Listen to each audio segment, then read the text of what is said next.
नमस्कार दोस्तों, आपका अपने YouTube चैनल में स्वागत है। आप सभी को गुरुवार व्रत की हार्दिक शुभकामना। आइए आज हम लोग गुरुवार व्रत कथा सुनते हैं। प्राचीन समय की बात है। किसी राज्य में एक बड़ा प्रतापी तथा दानी राजा राज्य करता था। वह प्रत्येक गुरुवार को व्रत रखता एवं भूखे और गरीबों को दान देकर पुण्य प्राप्त करता था। परंतु यह बात उसकी रानी को अच्छी नहीं लगती थी। वह न तो व्रत करती थी और न ही किसी को एक भी पैसा दान में देती थी और राजा को भी ऐसा करने से मना करती थी।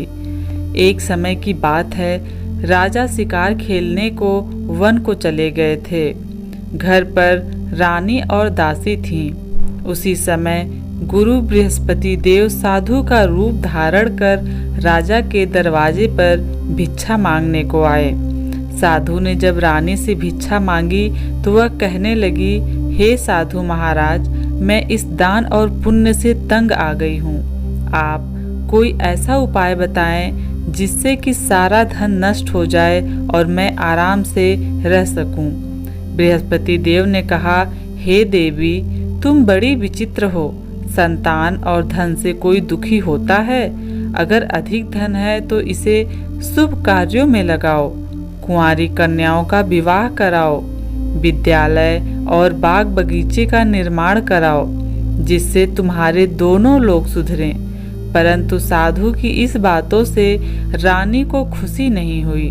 उसने कहा, मुझे ऐसे धन की आवश्यकता नहीं है जिसे मैं दान दूं और जिसे संभालने में मेरा सारा समय नष्ट हो जाए। तब साधु ने कहा, यदि तुम्हारी ऐसी इच्छा है तो मैं जैसा तुम्हें बताता हूँ तुम वैसा ही करना। बृहस्पतिवार के दिन तुम घर को गोबर से लीपना, अपने केसों को पीली मिट्टी से धोना, केसों को धोते समय स्नान करना, राजा से हजामत बनाने को कहना, भोजन में मांस मदिरा खाना, कपड़ा धोबी के यहाँ धुलने डालना। इस प्रकार 7 बृहस्पतिवार करने से तुम्हारा समस्त धन नष्ट हो जाएगा। इतना कहकर साधु रूपी बृहस्पति देव अंतर्ध्यान हो गए।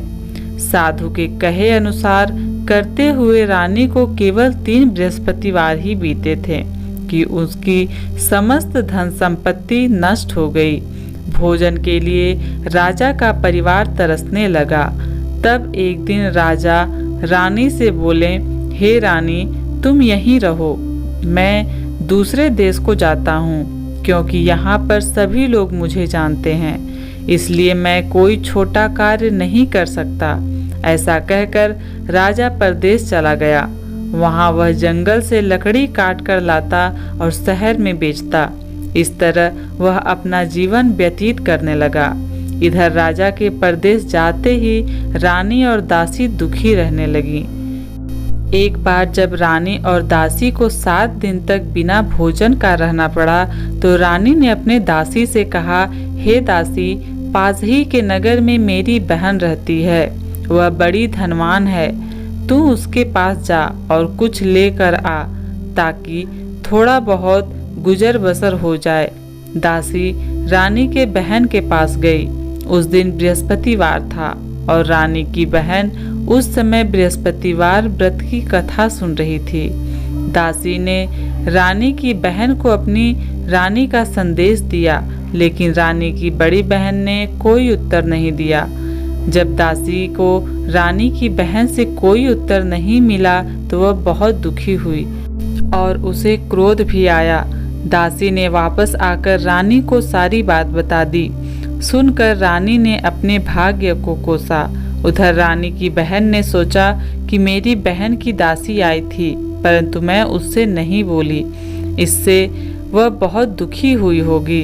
कथा सुनकर और पूजन समाप्त कर वह अपनी बहन के घर आई। कहने लगी, हे बहन, मैं बृहस्पतिवार का व्रत कर रही थी। तुम्हारी दासी मेरे घर आई थी, परंतु जब तक कथा होती तब तक न तो उठते हैं और न ही बोलते हैं, इसलिए मैं नहीं बोली। कहो दासी क्यों गई थी? रानी बोली, बहन, तुमसे क्या छिपाऊं, हमारे घर में खाने तक को अनाज नहीं था। ऐसा कहते कहते रानी की आंखें भर आई। उसने दासी समेत पिछले 7 दिनों से भूखे रहने तक की बात अपनी बहन को विस्तार पूर्वक सुना दी। रानी की बहन बोली, देखो बहन, भगवान बृहस्पति देव सबकी मनोकामना को पूर्ण करते हैं। देखो, शायद तुम्हारे घर में अनाज रखा हो। पहले तो रानी को विश्वास नहीं हुआ, पर बहन के आग्रह करने पर उसने अपनी दासी को अंदर भेजा तो उसे सचमुच अनाज से भरा एक घड़ा मिल गया। यह देखकर दासी को बड़ी हैरानी हुई। दासी रानी से कहने लगी, हे रानी, जब हमको भोजन नहीं मिलता तो हम व्रत ही तो करते हैं, इसलिए क्यों न इनसे व्रत और कथा की विधि पूछ ली जाए ताकि हम भी व्रत कर सकें। तब रानी ने अपनी बहन से बृहस्पतिवार व्रत के बारे में पूछा। उसकी बहन ने बताया, बृहस्पतिवार के व्रत में चने की दाल और मुनक्का से विष्णु भगवान का केले की जड़ में पूजन करें तथा दीपक जलाएं। व्रत कथा सुने और पीला भोजन ही करें, इससे बृहस्पति देव प्रसन्न होते हैं। व्रत और पूजन विधि बतलाकर रानी की बहन अपने घर को लौट गई। 7वें रोज बाद जब गुरुवार आया तो रानी और दासी ने निश्चय अनुसार व्रत रखा। घुड़साल में जाकर चना और गुड़ बीन लाई और फिर उसकी दाल से केले की जड़ तथा विष्णु भगवान का पूजा किया। अब पीला भोजन कहाँ से आए, इस बात को लेकर दोनों बहुत दुखी थे। चूँकि उन्होंने व्रत रखा था, इसलिए गुरुदेव उन पर प्रसन्न थे। इसलिए वे एक साधारण व्यक्ति का रूप धारण कर 2 थालों में सुंदर पीला भोजन दासी को दे गए। भोजन पाकर दासी प्रसन्न हुई और फिर रानी के साथ मिलकर भोजन ग्रहण किए। उसके बाद वे सभी गुरुवार को व्रत और पूजन करने लगी। बृहस्पति भगवान की कृपा से उनके पास फिर से धन संपत्ति हो गई, परंतु रानी फिर से पहले की तरह आलस्य करने लगी। तब दासी बोली, देखो रानी, तुम पहले भी इस प्रकार आलस्य करती थी। तुम्हें धन रखने में कष्ट होता था, इस कारण सभी धन नष्ट हो गया। और अब जब भगवान गुरुदेव की कृपा से धन मिला है तो तुम्हें फिर से आलस्य होता है। बड़ी मुसीबतों के बाद हमने यह धन पाया है, इसलिए हमें दान पुण्य करना चाहिए, भूखे मनुष्यों को भोजन कराना चाहिए और धन को शुभ कार्यों में खर्च करना चाहिए, जिससे तुम्हारे कुल का यश बढ़ेगा, स्वर्ग की प्राप्ति हो और पितर प्रसन्न हो।